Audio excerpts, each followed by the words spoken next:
and welcome to week 13. This is the content for week 13, and these are my expectations for you to complete the work this week. You're completing the first activity now, which is the video and viewing the video. Our second activity is our social emotional learning activity. And this week's activity, we're going to learn more about the brain. So you're going to take the quiz below. This is the link for the quiz. You're going to read the brief articles and explore the websites below. Here are the articles, and the articles are here, and the websites are here. So take a look at those.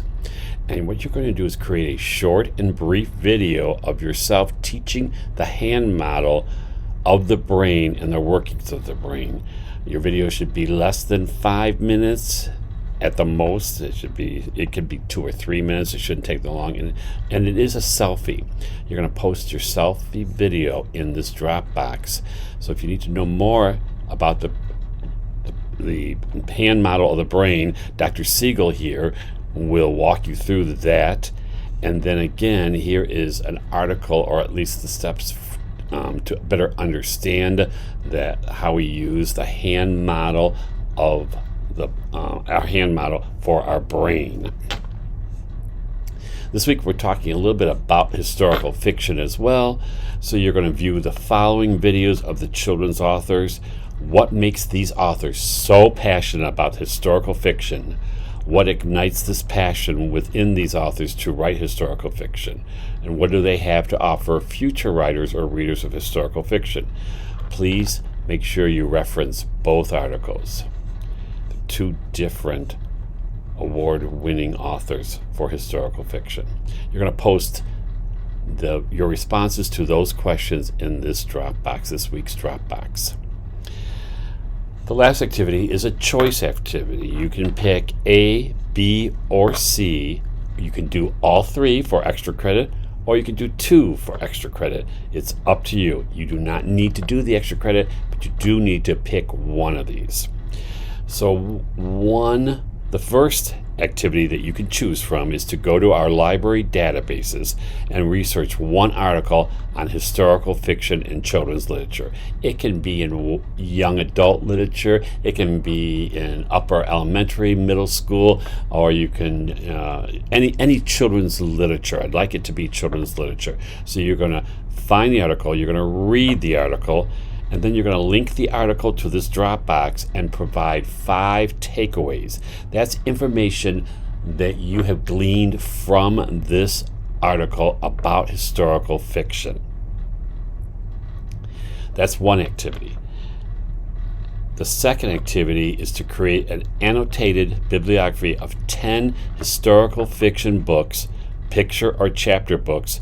Make sure you include an image of the book and a brief synopsis. You might want to put the grade level 2. These are books that you might have used in your virtual library. So this is one you can do, but you do need to post the image of the book cover. You need to also make sure there is a brief synopsis of that book, and then create the annotated bibliography of at least 10 historical fiction books. Or the last activity is that you can locate a video of another historical fiction children's book author. It's similar to the previous activity that you did up here with the videos. But what you want to do is find another author.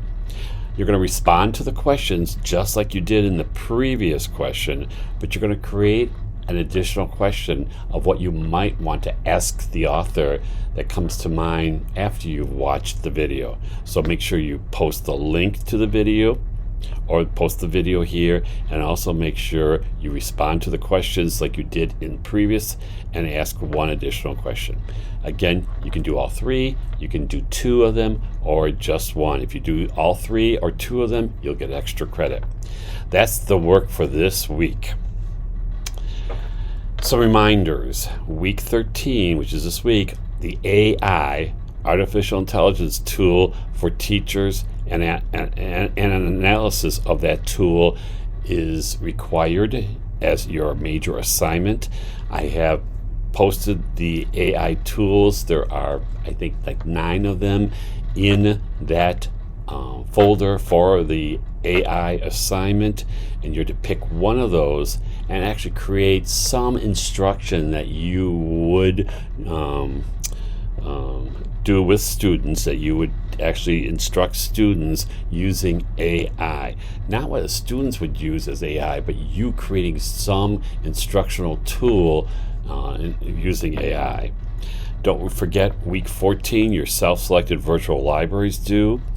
Week 15 is the last week I will take the Reader's Response blog, and you will not receive, you'll receive some feedback, but you won't have a chance to change or make the change you need to improve your grade if you turn it in week 15. If you turn it in week 13, week 14, I will be glad to give you feedback. You can fix what you need to fix, make the changes you need to make in your blog, and then resubmit it to me, and that will hopefully provide you with the grade that you're looking for in the work you've done. And don't forget, week 16, our ePortfolio and screencasts are due. The ePortfolio is showcasing all of your major assignments, a short reflection of each one, and then a page of resources that you would use as a teacher using children's literature.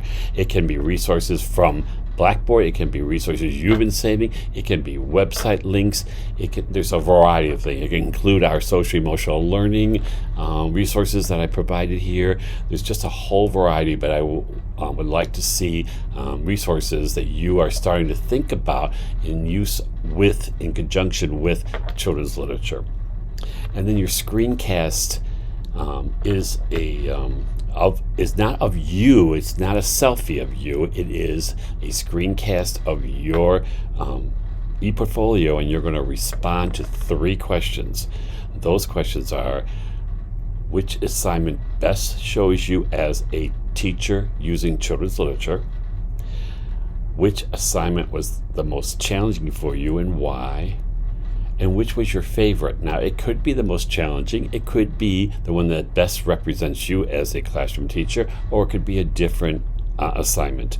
And that's a very short screencast, not more than 2 minutes long, and you do not need to navigate through your ePortfolio unless there's something you want me to see that I wouldn't be able to see. So you're going to post your screencast, and you're going to post a link to your ePortfolio.